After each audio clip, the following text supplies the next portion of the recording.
Hello everyone, welcome to the channel of KV Teachers Guild.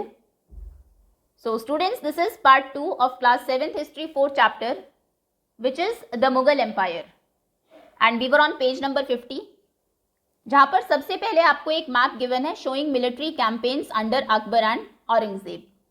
इस map में ये जो शेडेड रीजन आपको दिखाई दे रहा है, पूरा northern India, north east India, then थोड़ा सा डेक्कन का part, most of Pakistan and a bit of Afghanistan.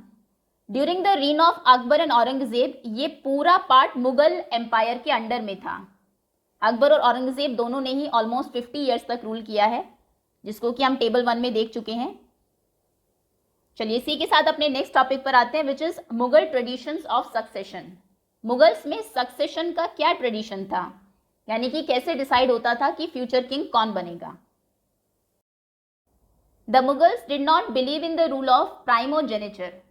प्राइमोजेनिचर में जो फर्स्ट बॉर्न सन होगा उसको ही फ्यूचर किंग माना जाता था. सो मुगल्स प्राइमोजेनिचर में बिलीव नहीं करते थे, where the eldest son inherited his father's estate.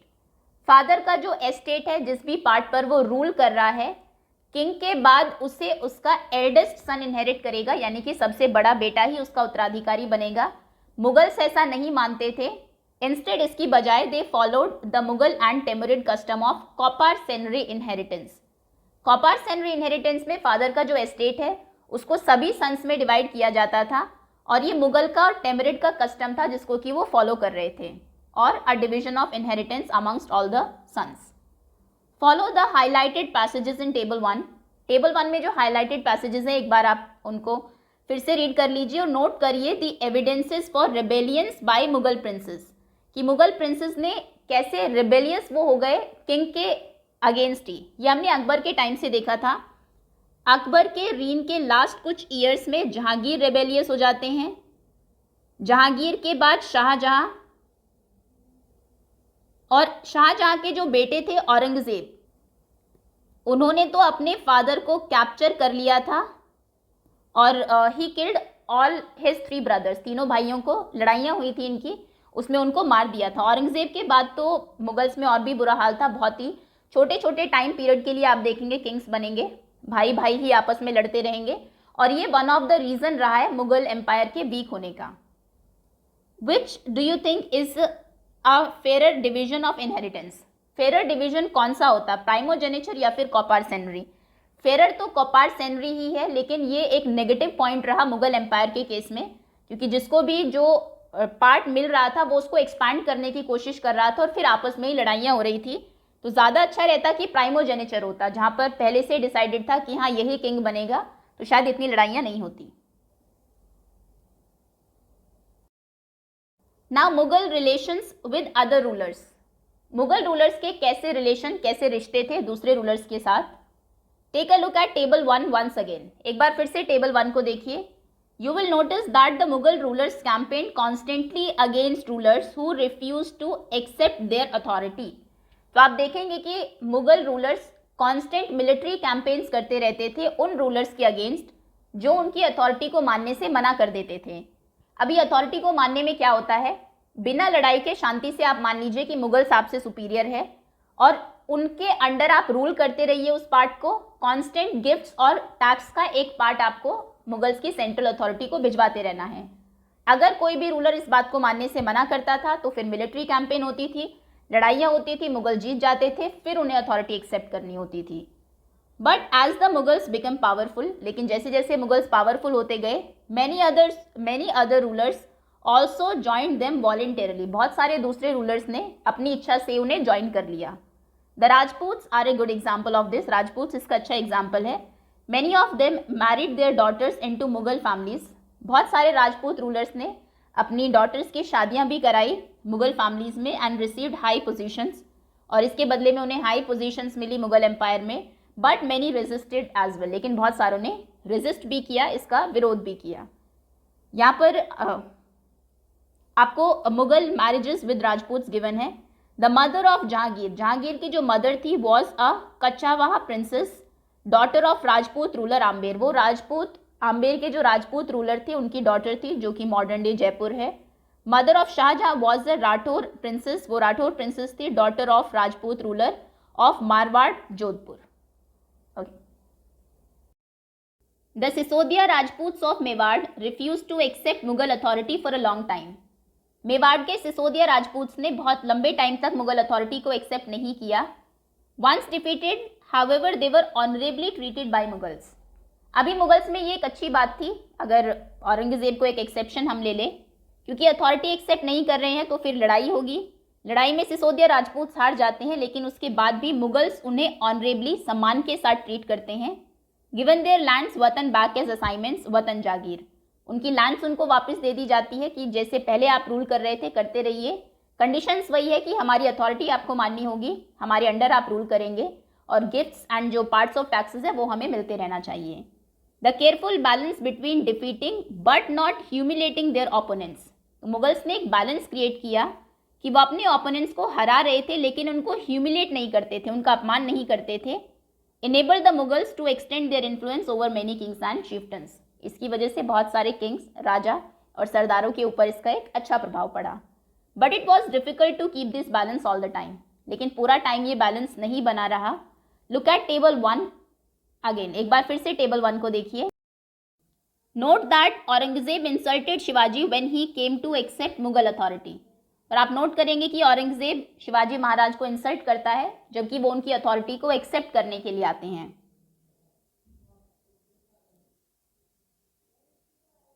Aurangzeb insulted Shivaji, who escaped from Agra, declared himself an independent king and resumed his campaigns against the Mughals. Now, what was the consequence of this insult? इस insult के क्या consequence रहे? ये मराठास वाले chapter में आप छत्रपति शिवाजी महाराज के बारे में डिटेल में पढ़ेंगे. बहुत ही एम्बिशियस, टैलेंटेड और ब्रेव किंग थे. सो ये औरंगजेब के कोर्ट में जाते हैं अपने सन और कुछ मिलिट्री फोर्सेस के साथ. वहाँ पर औरंगजेब इनको मिलिट्री कमांडर्स के पीछे खड़ा करता है, जो कि एक किंग के लिए बहुत ही इंसल्टिंग था. जब वो वहाँ से वापस आने की कोशिश करते हैं तो इनको अरेस्ट कर लिया जाता है, हाउस अरेस्ट पर रखा जाता है. लेकिन somehow he manage to escape from Agra. किसी तरीके से वहाँ से वो भाग आते हैं. उसके बाद वापस आकर बहुत कम फोर्स होने के बाद भी पूरे महाराष्ट्र रीजन को कंसोलिडेट करते हैं, मराठास को और पावरफुल बनाते हैं. हालांकि 1680 में इनकी डेथ हो जाती है इलनेस की वजह से. उसी टाइम पर हमने देखा औरंगजेब बीजापुर फोर्ट को एनेक्स करने की कोशिश करेगा. देन बाद में मराठास उतने पावरफुल हो जाएंगे कि वो मुगल्स को हराएंगे और दिल्ली और भोपाल रीजन को उनसे कैप्चर करेंगे. ओके, ये जब मुगल मराठास वॉर चैप्टर जो है आपका, उसमें आपको डिटेल में बताया जाएगा. चलिए नेक्स्ट टॉपिक पर आते हैं. Mansabdars and jagirdars. As the empire expanded to encompass different regions, the Mughals recruited diverse bodies of people.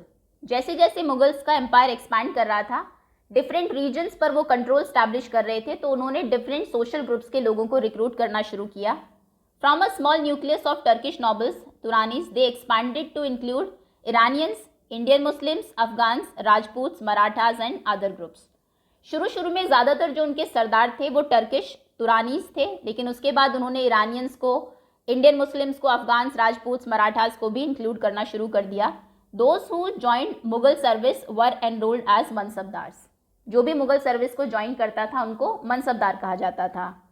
The term mansabdar refers to an individual who holds a mansab, meaning a position और रैंक.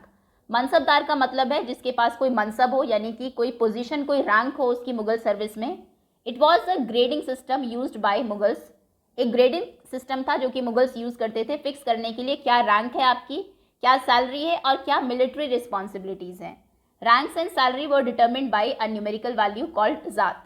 रैंक और salary, zat एक number दिया जाता था उसको, उससे decide होती थी. द हायर द ज़ात the more prestigious was nobles position in court and larger his salary. जितनी हायर, जितनी ऊंची उसकी ज़ात होगी उतनी ज़्यादा प्रेस्टिजियस नॉबल पोजीशन होगी उसकी कोर्ट में और उतनी ज़्यादा उसकी सैलरी होगी. यहाँ पर ज़ात रैंकिंग दी भी है आपको. Nobles with zat of 5000 were ranked higher than those of 1000. 5000 जिनकी ज़ात थी वो 1000 वालों से ऊपर थे. अकबर के रेन पर there were 29 mansabdars with rank of 5000 zat. 29 mansabdars ऐसे थे जिनकी 5000 ज़ात थी, लेकिन औरंगजेब के टाइम तक ये जो नंबर ऑफ मनसबदार्स है ये इंक्रीज हो गए और 79 हो गए. 29 से 79. Would this have mean more expenditure for the state. इसका मतलब है कि स्टेट को अभी ज़्यादा खर्च भी करना पड़ेगा, ज़्यादा सैलरी उनको देनी पड़ेगी. Now the Mansabdar's military responsibilities required him to maintain a specified number of सवार और cavalrymen. किसी भी मनसबदार की जो मिलिट्री रिस्पॉन्सिबिलिटी होती थी उसी के अकॉर्डिंग उसको उतने ही सवार या फिर कैवलरीमैन, उतने ही घुड़सवार रखने होते थे. The mansabdar brought his cavalrymen for review. वो अपनी कैवलरीमैन को रिव्यू के लिए लाता था. गॉट देम रजिस्टर्ड, उनको रजिस्टर्ड करवाता था. देयर हॉर्सेस ब्रांडेड, जो हॉर्स होते थे उनकी ब्रांडिंग होती थी. And then receive money to pay them as salary. तब उसको सैलरी देने के लिए अपने जो कैवलरीमैन हैं उनके लिए पैसे मिलते थे. Mansabdars receive their salaries as revenue assignments called jagirs which were somewhat like इक्ताज.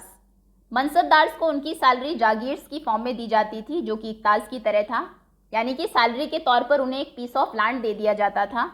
But unlike muqtis, most mansabdars did not actually reside in or administer there jagirs. लेकिन इक्ताज के केस में हमने देखा मुक्तीस उस इक्ता पर ही रहते थे, बट मनसबदार के केस में ऐसा नहीं था. वो उस जागीर पर, उस लैंड पर नहीं रहते थे, ना ही उसको एडमिनिस्टर करते थे. They only had rights to the revenue of their assignments which was collected for them by their servants. उनका सिर्फ इतना ही अधिकार था कि उस पीस ऑफ लैंड से वो रेवेन्यू कलेक्ट कर सकते हैं, टैक्स कलेक्ट कर सकते हैं, और वो भी उनके लिए उनका सर्वेंट करेगा. While the mansabdars themselves served in some other part of the country. Mansabdar Mughal empire को कंट्री के दूसरे पार्ट में सर्व कर रहा है, वहां पर उसने मिलिट्री मेंटेन की हुई है, वो कोर्ट में जाता है और पीस ऑफ लैंड उसको कहीं और दिया हुआ है, वहां पर एक सर्वेंट उसने अपॉइंट कर दिया है जो कि वहां से टैक्स कलेक्ट करके मनसबदार को लाके देगा. In Akbar's reign, these jagirs were carefully assessed so that their revenues were roughly equal to the salary of the mansabdars. Akbar के टाइम पर ये जो पीस ऑफ लैंड है, इन जागीर्स को बहुत केयरफुली, बहुत ध्यान से असेस किया जाता था कि उनसे जो रेवेन्यू मिल रहा है वो मनसबदार की सैलरी के बराबर ही हो. By Aurangzeb's reign this was no longer the case. लेकिन औरंगजेब के टाइम पर ऐसा देखने को नहीं मिलता. And the actual revenue collected was often less than the granted sum. और जो एक्चुअल मनसबदार रेवेन्यू कलेक्ट कर रहे थे वो जितना उनका सम उनको मिलना चाहिए उससे बहुत कम था, उनकी सैलरी से बहुत कम था. There was also huge increase in the number of mansabdars. ये हमने देखा भी, अकबर के टाइम पर 29 थे 5000 जात वाले, लेकिन औरंगजेब के टाइम पर वो 79 हो गए. तो नंबर ऑफ मनसबदार्स भी बहुत ज़्यादा बढ़ गए थे, which mean a long wait before they received a jagir. यानी कि बहुत लंबा उनको वेट करना पड़ता था जब उनको जागीर मिलती थी. These and other factors created a shortage in the number of jagirs. बहुत सारे ऐसे फैक्टर्स हैं और ये भी एक फैक्टर है जिसकी वजह से जागीर कम हो गई. As a result many jagirdars tried to extract as much revenue as possible while they had a jagir. तो जागीरदार को, मनसबदार्स को जैसे ही कोई जागीर मिलती थी वो ज़्यादा से ज़्यादा उससे टैक्स कलेक्ट करने की कोशिश करते थे. Aurangzeb was unable to control these developments in the last years of his reign. और अपने शासन के आखिरी कुछ सालों में औरंगजेब इन चीज़ों को होने से नहीं रोक पाया. And the peasantry therefore suffered tremendously. इसकी वजह से जो किसान है वो बहुत बुरे तरीके से सफ़र हुए, उनसे बहुत ज़्यादा टैक्स जो मनसबदार हैं वो कलेक्ट करने लगे. फिगर्स देख लेते हैं. Mansabdar on March with his सवार्स. ये मनसबदार है अपने सवार्स के साथ मार्च कर रहा है. और एक और फिगर है नीचे, details from a miniature from शाहजहां's reign depicting corruption in his father's administration. ये शाहजहां ने बनवाया है कि उनके फादर जहांगीर के टाइम पर कैसे करप्शन होता था. A corrupt officer receiving bribe. यहाँ पर आपको दिखाया ये कोई करप्ट ऑफिसर है जो कि ब्राइब रिसीव कर रहा है, रिश्वत ले रहा है. And then a tax collector punishing poor peasants. ये एक टैक्स कलेक्टर है जो कि बेचारे गरीब पीजेंट्स को पनिश कर रहा है. Next topic is Zabt and Zamindars. The main source of income available to Mughal rulers was tax on the produce of peasantry. Mughal rulers का जो मेन सोर्स ऑफ इनकम था वो था किसानों की फसल के ऊपर जो टैक्स उन्होंने लिवाई किया हुआ था. इन मोस्ट प्लेसेस पीजेंट्स पे टैक्सेस थ्रू रूरल एलिट्स.